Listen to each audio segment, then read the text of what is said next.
It's Wellness Wednesdays. It's Wellness Wednesdays. And this Wellness Wednesday, we are talking about mentorship, something that is very important that not enough people get nowadays for various reasons. So I'm going to offer a little one-to-many mentorship right now. That's sort of what I'm doing with all this stuff. If you like this content, help support this channel. Become a monthly patron, patreon.com/LeannaK, or buy a one-time Leanna Care session for someone who can use it but can't afford it.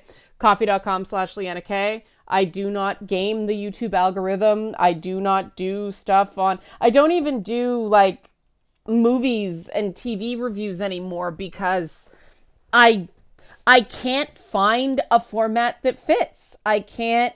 Somebody screams at me for anything I do, because I know some people, and I would prefer to do this kind of content where it's like deep dive. If there's, spoilers in it, okay, don't watch. But for people who want the deep dive and all the gritty details, because either they're not going to watch it and want an opinion, or they've already seen it and want to compare notes, that's the kind I want. But if I go, oh my God, spoilers, and freak out. And, even though I'm Jewish, this is where I go, these people need Jesus. The freaking out, people need Jesus. Now, your Jesus can be not Jesus. I don't mean Jesus literally. I'm not saying become a Christian. Like, don't be born again, all right? What I'm talking about is people need something to teach them resilience, because resilience is learned. And that comes through mentorship. And mentorship is really on the decline. I mean, I got a lot of mentorship growing up from teachers.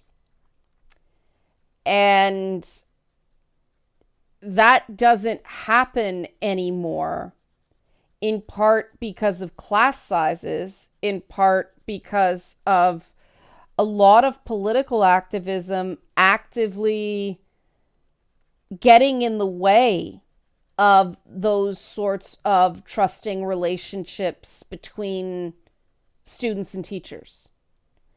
There's a difference between keeping kids safe and protecting kids into neglect, right? The physical safety is only one part of it. Kids, teenagers, the teenage years are fundamental, which is why I am so bullish on not demonizing video games, because if an adult shits all over something a kid likes, you're going to lose them. They're not going to talk to you because you don't understand them. It's one thing to ask them questions about it, but it's another thing entirely to crap all over it and say how garbage everything is. And, the people I know who are actually doing mentorship with youth, they're all teachers, or they're all religious, people who work at churches, youth pastors at churches and things like that. And they're literally doing God's work. But what do you do if that's not your jam? Options are kind of limited. We used to have like drop-in community centers and things like that. But a lot of those have, at least here in Ontario, the Harris years wiped out a lot of that stuff. People I know who are community workers, they were sent out on the street to like talk to, like, I don't know who thought this was a good idea, because they couldn't have the community centers open during COVID. And even then, the youth aren't going. And they're not allowed to be on the internet because of liability. The city's too worried that there'll be impersonation. It's like, gee, that's an easy problem to solve. But, yeah, they're not letting them go where teenagers are. And that's a problem, because if you don't get that mentorship in those formative years, and you're not lucky enough to have supportive parents, and even then, there are things that you don't want to tell your parents. You don't feel comfortable telling your parents. It's almost too close a relationship. sometimes. And you need to do a trial run on another adult that, you know, if they reject you, it's not as soul destroying as if your parents do it. And then, of course, you get into young adulthood and the need for mentorship doesn't stop there either. But it's astounding to me how little of that sort of development happens. Now, okay, I happen to work in a field, media is cutthroat and everybody's out to screw everybody else. And tech, people are awkward and everybody's like, oh, there's this algorithm, there's this program that will determine for me. No, there's no substitute for human wisdom and helping people, instead of having to make all the mistakes themselves, give them the benefit of your mistakes so they don't have to make them, and showing a little patience for their mistakes, and busting them down when necessary so that, they learn an easier way as opposed to a harder way. And that's a big part of mentorship I've seen really tank, because everybody's so afraid of being accused of being a bad boss or an aggressive boss or a bully boss that they don't correct errors. The first time somebody hears that they've done something wrong is when they're getting fired, or the severity of the issue is downplayed. And that, I think, is why a lot of people are so scared now, is the first time they hear there's a problem about anything, it's dire consequences. It's not just getting told off, it's you're losing something other than just face, right? And it's not fair, but there are reasons for it. But mentorship is extremely important. And we hear that all the time, but no one wants to mentor because it's a huge liability. Now, I shouldn't say no one. I try to do it. And I mean, the thing about being a mentor is you do have to be prepared that periodically you will get stabbed in the back. One, you will get disappointed by the person you're trying to mentor. That's part of it. It's very easy to go, I'm going to protect my own, because if I do a really good job mentoring someone, they're going to take my job. Okay, that might be true, but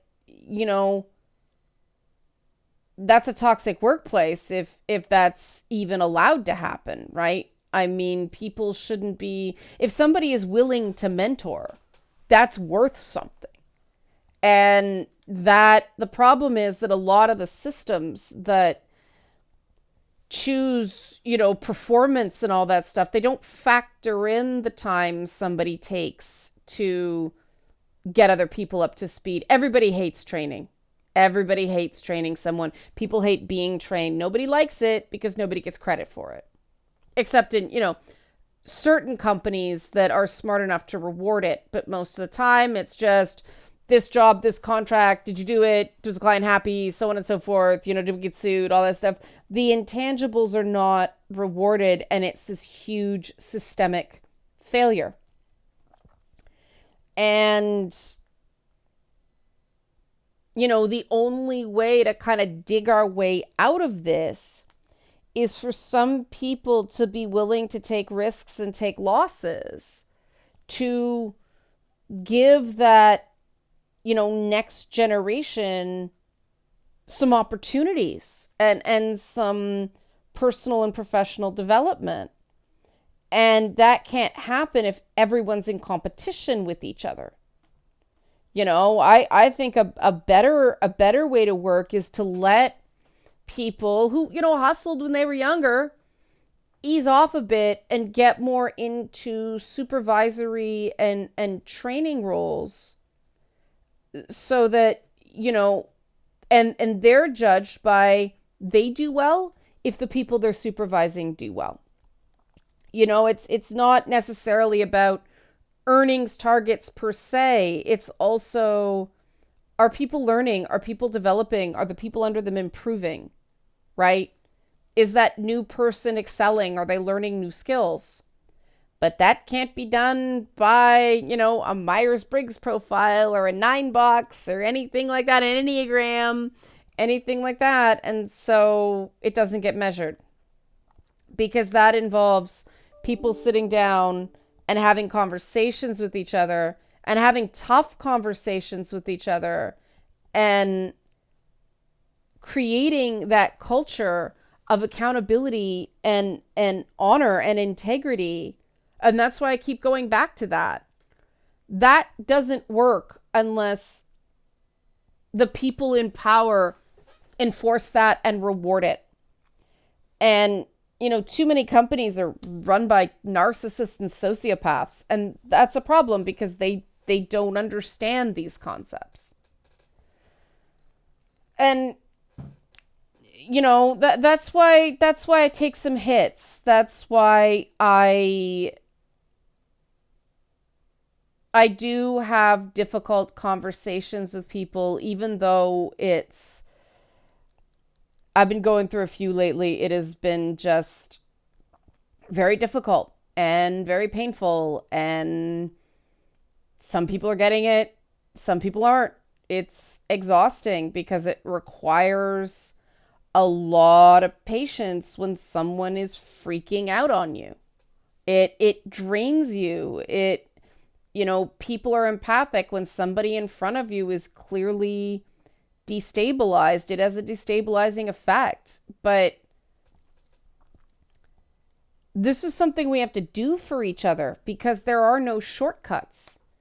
You know, sending someone to a doctor, sending someone to a therapist, that's no substitution for day-to-day life, people checking in and giving a shit.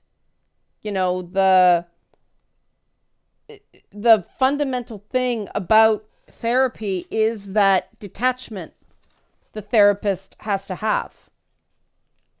And that's exactly the thing that I think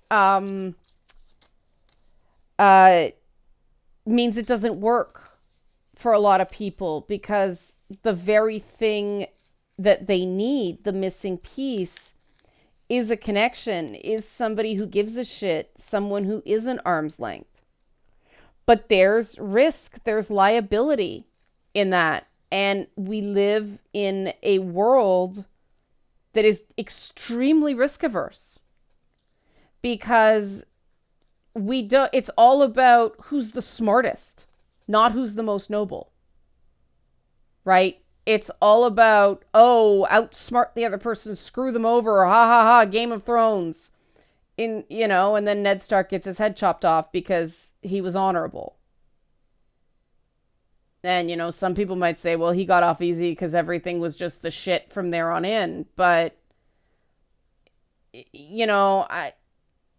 that might be an exciting world on television, but I don't know of anybody who terribly likes living in a world like that, when you can never relax because someone's always gunning for you. It's like that thing I keep saying, find people you can trust with your back turned and your eyes closed.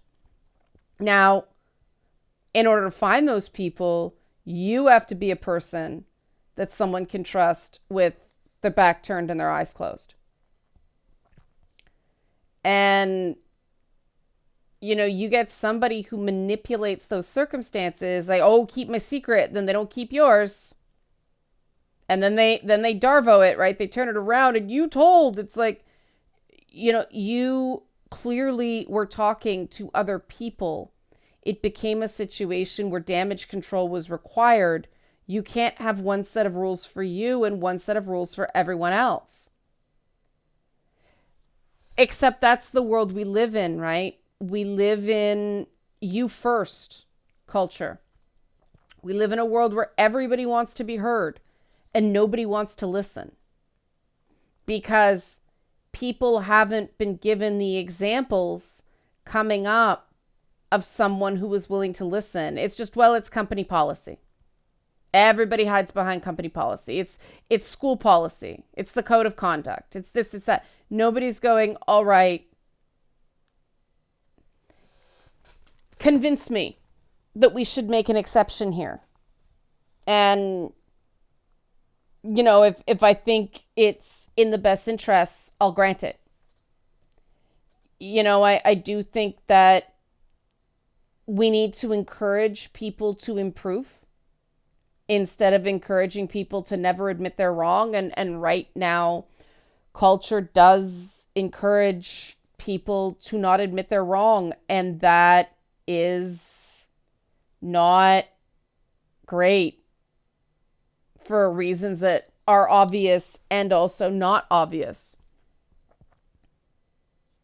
But, then there's the fact that people don't get told they're right that often either when something's subjective. People aren't learning perspective taking.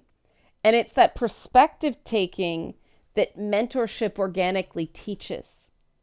When you have someone who was patient enough to let you kick and scream and not let you get away with bullshit, but not, cut you out either. Because now it's just, oh, they're toxic. They have to go. And yes, some people do. Some people do. But there's, fewer and fewer older people want to invest in younger people because, oh, it's an inappropriate relationship. You're a pedophile. You're a pedophile apologist. All that stuff. No, you're somebody who cares about mentoring the next generation. And I have been in situations where people made false claims about me in that regard. It's pretty wild. It's happened enough times now that I have sort of a playbook.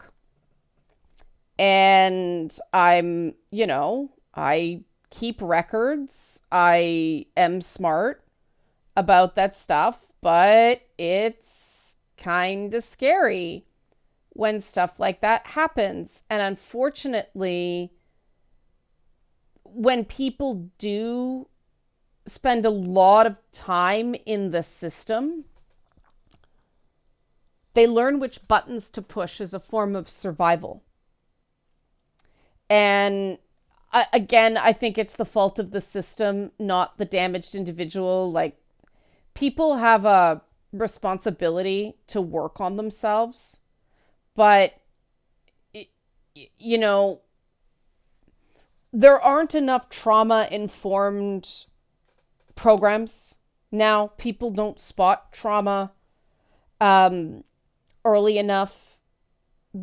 They don't understand that finding that line where you create accountability for a traumatized person without re-traumatizing them, there's a very specific set of rules, and the setup is so important with stuff like that. It is labor intensive, but it's worth it. And, you don't need a degree to learn how to do that. You need certain basic techniques, and you need to be a really good listener, and you just have to have enough grit within you that you can connect to somebody and you can invest in them and you can handle disappointment if it doesn't work out. And obviously you can only take on so many people for that reason, right? But that's not rocket scientist. That doesn't require a master's degree. That requires giving a shit and learning how to listen and being in an environment that is communicating effectively enough that the bullshit gets detected early enough so you don't have people exploiting people's goodwill, right? I do believe that for it to be effective, people have to do certain basic things to earn their place, because then they feel like they've earned it, right? And it's a test that's got to be passable for most people. right? But there should be some things you have to do that feels fair, for people to give you their time. But people have to invest in people and give them multiple chances to make mistakes and learn. And in the way everything is so cutthroat, everything is all zero sum, all or nothing. You make one mistake, that's it. That's not serving anybody. You don't want the person who gets everything perfect on the first try. You want the person that knows how to correct course and knows how to come back from errors and try again. You want people who are resilient so they can pass on that resilience. And the way society is structured now, that's just not what it's rewarding. But I think we can bring it back. And through this stuff, through my channel, through the nerd community, the gaming community. And I haven't done any gaming content in a while, hard gaming content, just because I don't know what to talk about. Nothing's really inspiring me lately that I can talk about publicly. I'm working on the game, but I can't talk about that yet. But I do think this mental health stuff is what people need right now, because I'm just seeing these telltale signs of people not being able to trust, people not recognizing that people will support them when they mess up, as long as they're accountable for it and don't, fight to the death and bite every hand that feeds them. And you only get so many, right? I mean, it was really interesting to see the stuff with Ethan Klein about that dumb comment he made about Ben Shapiro and a new Holocaust. I tried out H3. I admit that I had some bad experiences with people adjacent to them. And just tells you, I remember the issue. I don't remember exactly who it was, because it's just like, I don't have time. I don't have time for that stuff. But it's like, I sort of stayed away. It wasn't my thing. It seemed kind of doofusy. And then I've heard all the different things that have been like drama over the years. And it just seems like, well, these are people rewarded for never learning. And of course, because if you want the big YouTube traffic, which is something I specifically avoid, you need the big drama, right? You need to piss people off so that people watch your channel, because that drives the algorithm. I don't want to do that. I'd rather find other ways to make it, make dollars and cents, so that it's not that, so people can come and get content that challenges, but doing so with the best of intentions and with enough belief in people that you do the hard stuff, you have the hard conversations, but you do it together. You can disagree, but you can disagree without it going DEFCON 3, not DEFCON 3, DEFCON 3, right? We're at DEFCON 3 right now is the thing, right? It's just nobody can remember if DEFCON 1 or DEFCON 5 is the highest. I think it's DEFCON 1.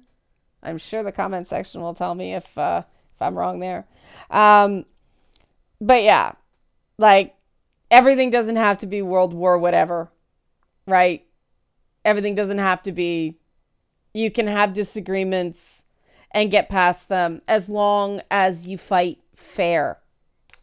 If you start taking cheap shots, if you start ignoring what someone's saying, then that's where things become a problem.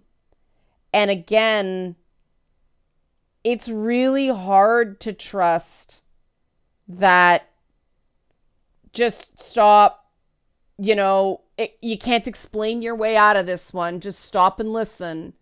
It's really hard to trust that if for people who don't have an experience being heard, especially being heard and have somebody not agree, but see the point of view. And that's what mentorship does. It's like, look, okay, I get why you did that. You can't do it anymore because, there's knock-on negative consequences or something like that. Like, I understand it. It's okay. Just learn from this and don't do it again. Because if people don't learn, then they're a liability, right? But you need somebody, someone to listen to, who can take them aside and have that conversation.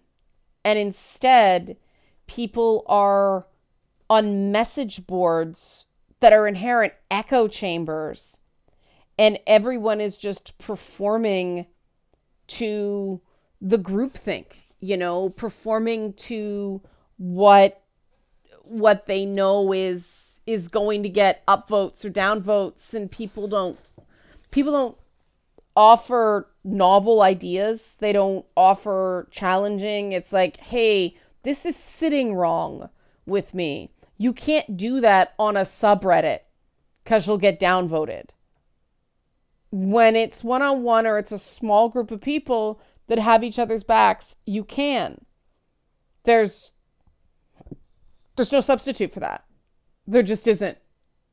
And people keep trying to find substitutes for it because mentorship is lacking. And this is one of those things that I don't really have a solution for other than people being there for each other.